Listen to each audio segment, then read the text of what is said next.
Hello everybody and welcome back to another video. Today we're going to be going over everything you need to know to start farming gold in Path of Exile 1. Since gold is a relatively new mechanic, let's start with the basics. What is gold? Gold is a soul-bound currency you'll find from playing the game. You get it from killing monsters, from opening chests, and even as a reward from certain league mechanics. So what exactly is gold used for? You'll use it to respec your passives, to gamble for items from vendors. You'll use it as a transactional fee for the currency exchange and the asynchronous trade feature. And most importantly, you'll be using it as the primary resource for the King's March mechanic.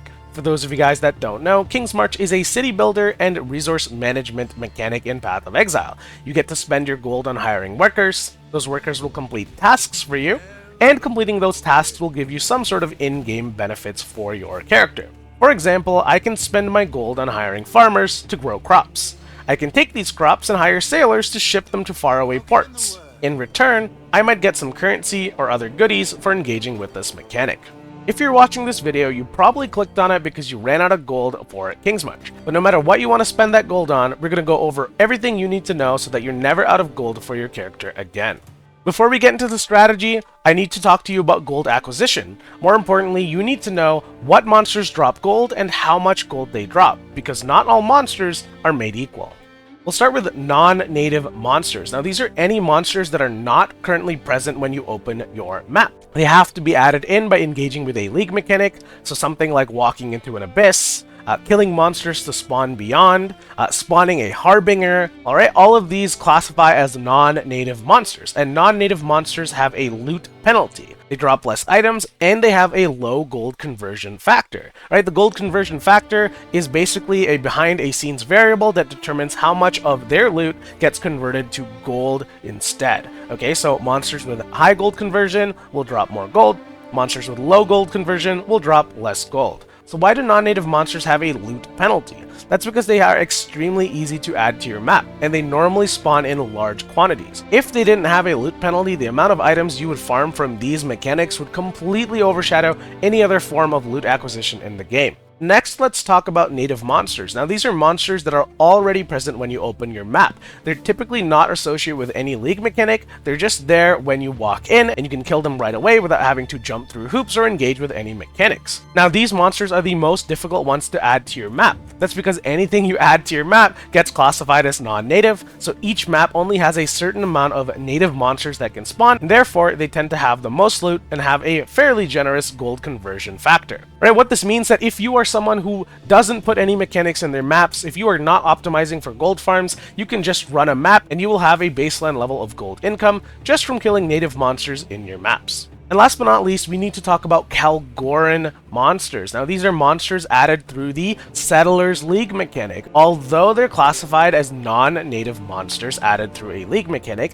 they have an exceptionally high gold conversion factor, which means that whatever loot they drop, a large portion of it is being converted to gold, and these are the monsters we want to farm in our strategy to get the most amount of gold we can from a map.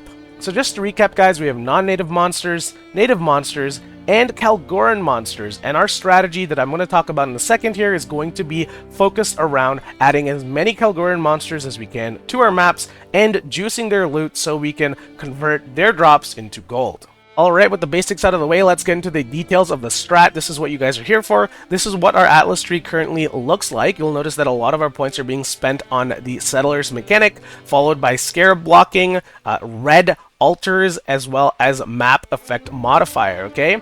If you have extra points, you can spend it on Tormented Spirits in the middle over here. You can get the whole item quantity wheel that will make monsters drop more items. That means you'll get more gold. And then you can also add native monsters to your maps by focusing on the Shrine mechanic, that is Supplication, and these clusters over here. Right, if you are short on points, you can skip out on the blocking and the Shrine mechanic. You will still be able to farm a lot of gold from just killing these Settlers monsters in your maps. Right, so instead of telling you every node that I take in this tree, I'm going to refer you to the description in this video. There's going to be a link to the PoE Planner Atlas tree. Alright, just have a close look at that and you'll figure out everything that I took. I'll tell you what not to take though. Do not take Refiner's Bargain. Okay, this does not help our strategy any. It's going to convert some of the items you find into dust. We don't care about dust, we care about gold. Okay, so do not take Refiner's Bargain. right? You also do not want to take Lost in Transit. This will convert your ore deposits into lost shipments. Lost shipments might be good for currency farming, but it is bad for gold farming, so do not take Lost in Transit. Right, next is you do not want to take any of the following infusions, right? Do not take Amber, Versium, or Orichalcum infusion. This strategy involves farming Bismuth and Crimson Iron ore deposits, okay? We want to optimize for these two in your maps. Alright, Bismuth is going to increase the loot that monsters drop, and Crimson Iron is going to be our monster spawner. That is going to be how we're going to generate Kalguuran monsters in our maps for us to kill, and those monsters are going to drop the lion's share of the gold in this strat. Right, aside from that, you also want to avoid wasting points on increased ore found. Alright, you want to increase the number of ore deposits in your map, but we don't really care about how much ores we get from each deposit. And last but not least, the reason we take red altars in our maps is because we get increased item rarity and increased item quantity from engaging with altars. If you don't like red altars, your build can't handle them, or you just don't like them, you can also run blue altars. Alright, it's going to give you basically the same benefits to your item quantity and rarity in the map. As I already mentioned, this is a full Atlas tree. If you are someone that does not have a fully completed Atlas and you want to do this strat, I recommend removing these blocking nodes, okay? You can just deal with them as they show up in your map. You can also skimp out on some of the shrine nodes. I think I already mentioned this, but shrine is adding native monsters to your maps. You do not need this as a core part of your strategy. It's just a nice bonus on top. Same thing here goes for this 6 nodes spent on item quantity and rarity. That's a lot of points for a little bit of value. You do not need to take these if you're short on points, and you do not need to take Seance if you are short on points. Make sure you take all of the map effect node modifiers, and make sure you take most of the Settlers of Kalguuran modifiers, and that's all you really need for this strat. Alright, for our Scarabs, these are the 5 Scarabs that you need.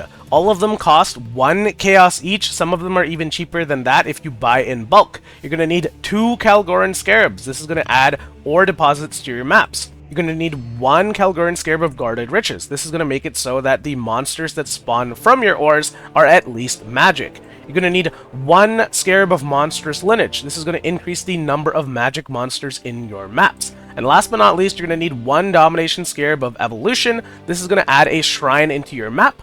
When you take that shrine, a portion of the magic monsters you killed have a chance to be converted into rare monsters. So basically the strategy is going to be us scouting the map for the evolving shrine. We're going to take it, and then we're going to run on over to a Crimson Iron deposit, and we're going to kill the ever-living crap out of all the Kalguuran monsters that spawn.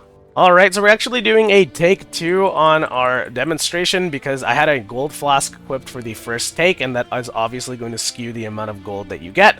So like I said, I chisel my map, I alch and scour it until I can get a pair of modifiers I can run that has item quantity 75 or higher. So let's see if we can get that. This one has minus max, but my build can handle that, so we'll put it in. And then we want to make sure we have the Settlers League mechanic as well as the Searing Exarch on our map device, okay? So you're going to activate this, right? And we have 0 gold going into the map.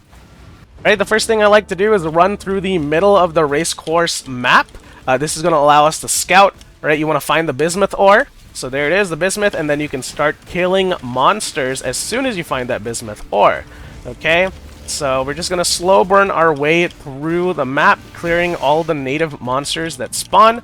You do not want to click any of the evolution shrines, and you do not want to click any of the Crimson Iron deposits, okay?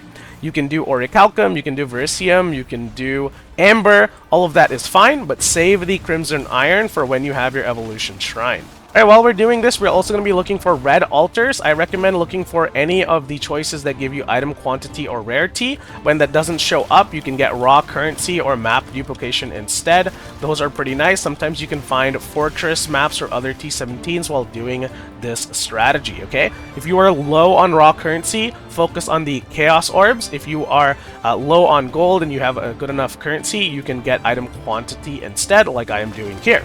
So that's how we're going to be navigating our red altars. And obviously, don't take any of the altars that might get your character killed. Alright, you do not want to die while doing this strategy. If you die with the evolution shrine up, you will lose its effects, and that will be really bad for our strat. Alright, looks like we found the evolving shrine. It was all the way at the end of the map. Sometimes that does happen. there is a little bit of RNG involved. You might find the bismuth at the end of the map, you might find the evolution shrine at the start of the map. It's up to you in which order you want to take these things. That's why I recommend running something like Race Course, where it's very easy to run down the middle here and scout for all the points of interest. Alright, before we do this, we're going to go into the arena and kill the map boss. So let's do that super quick. Alright, with the map boss dead, we'll head back out. We will grab the evolution shrine, and then we will run our way over to the Crimson Iron deposit. Okay, so I believe it was in this area over here. And then we're going to click on it, and you want to kill this slowly, guys. It spawns monsters in waves, and if you kill the flowers too quickly, it's not going to spawn a lot of monsters. So make sure you take your time with this. If your build has too high clear speed for this, you need to throttle it like I am. So I'm sticking to the edge of the packs. I'm trying not to kill the flowers, right? And I'm letting them spawn a lot of them before committing to kill. Alright, there's all your gold. You'll also get some maps and some other goodies. So I'm going to go ahead and pick this up. And because I have a memory of the goldfish, I am going to run back and make sure I didn't miss anything. Alright, if you have a better, short-term memory than I do, then you'll be able to keep track of all of this a lot easier. Here is a second Crimson Iron ore deposit. This one's not going to be as juicy. So the evolution shrine has been nerfed from the previous league. It now has diminishing returns on how many monsters it can convert into rares. So typically you want to have the rule of thumb, 1 evolving shrine for 1 Crimson Iron ore deposit. Alright, you don't need to min-max the remainder of the shrine. It's basically going to not work at all. Right, the map is almost done. We're just going to go back and make sure we get any other ore deposits we have remaining. And the final thing I'm going to do is do the breach mechanic, because that actually gives you around 5 to 7k gold, depending on which encounter spawns. The only encounter I would not recommend doing is the hive encounter. That one takes a long time, and the amount of gold and awards you get from it doesn't seem worth it. But if you have the regular breach or the defend Aelith version, those can be done pretty quickly. It'll add around 1 minute of time to your map completion, and you can get a little bit of extra gold in the process, okay? Alright, there it is. The breach is complete. You'll see how much gold we get from the breach mechanic. Alright, 40... Well, I think it was around 6k. Alright, I'll pick up all of this stuff over here. Alright, I think the map is mostly complete. It says 50 monsters left, so I'm not going to bother killing those. We got all the points of interest, and that is the strategy in a nutshell. So all in all, let's see how long this took for us to do. 5 minutes, 53 seconds. I can do it a little bit faster when I'm not demonstrating what I'm doing. Obviously, we're talking through some of these things so I can show you guys. So I'd say roughly around 5.5 minutes per map, and we got 44k from doing one map. Not bad at all. Alright, so how can we improve the amount of gold we get from the strat? Well, the first thing you can do is add some form of item rarity onto your build. You can do this by getting affixes on your items, or you can also do it through the use of a gold flask. Alright, putting this gold flask on my character gives me, I think, 116% increased rarity of items dropped. This means that they're going to drop more magic and rare items, and that is going to have a higher value when it is converted to gold. Next thing you can do is you can run juicier maps. So we just did a demonstration on a regular T16 Alked map.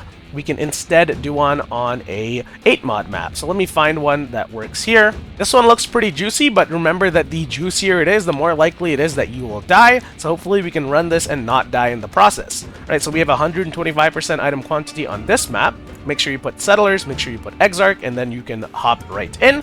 Right, and then I will make sure to deposit all of the gold that I had so we can get a good understanding of how much gold we're getting from a map like this. Right, here's our bismuth. I'm trying to click on it before I die to the monsters around it.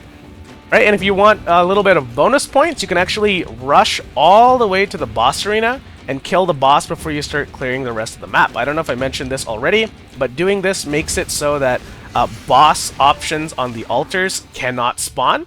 And that means you are more likely to get item rarity and item quantity options on the altars instead. Right, so now that the boss is dead, we have our bismuth ore. Let's get farming. Alright, so I'm going to note down all the points of interest. So this is just a resistance shrine. I can take that right away. Alright, this is our evolving shrine, and it is right next to our Crimson Iron deposit. So if you want to save a little bit of time backtracking, you can just immediately do this as soon as you see it.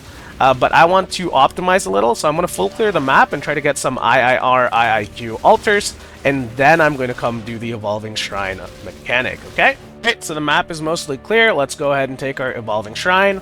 We'll go over here to the Crimson Iron, and remember you want to kill these a little bit slowly.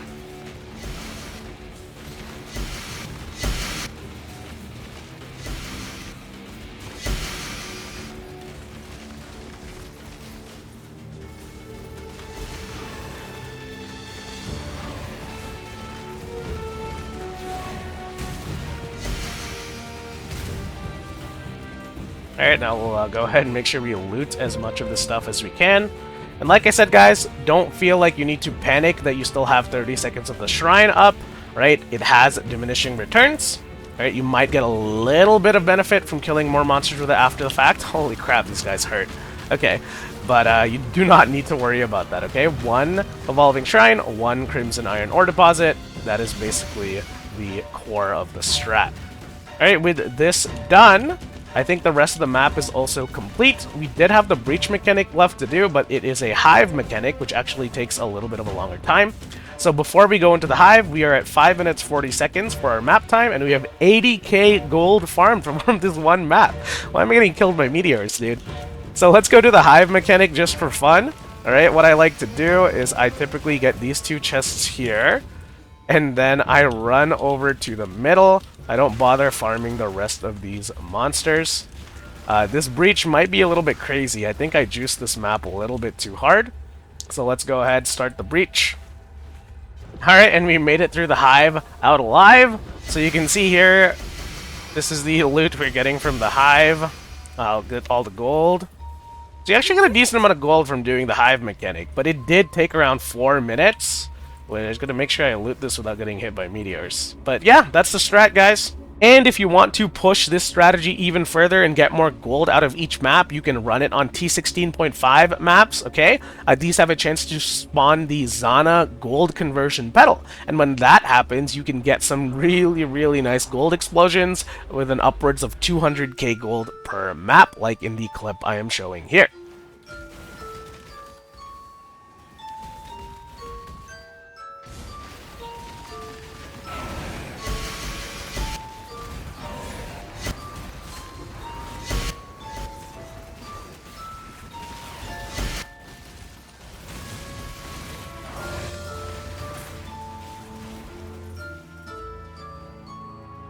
Alright, so let's go over some of the data that we collected for the strategy. We ran it across different parameters, so I'm going to go over each one, starting with the simplest and most accessible. That's going to be your T16 Rares that I showcased in the video. You'll see here that my time to clear each map was roughly 6 minutes and 30 seconds on average. This includes the time we took to run the breach. You'll see here that most of our gold is roughly around 50k per map, so no clickbait, guys. I don't want to hear about that in the comments, right? And you'll see that when Bismuth doesn't spawn, it actually considerably lowers the amount of gold we find in that map. Right, something else I want to bring your attention to is the variance across the gold earned here. This one has 81,000 from one map. That was because we had a lot of good red altars, maximum amount of ore deposits that could spawn. We had the Bismuth early on. We also had a hive that you can see from the time it took to run that map. So that's where the 81,000 in this data set comes from.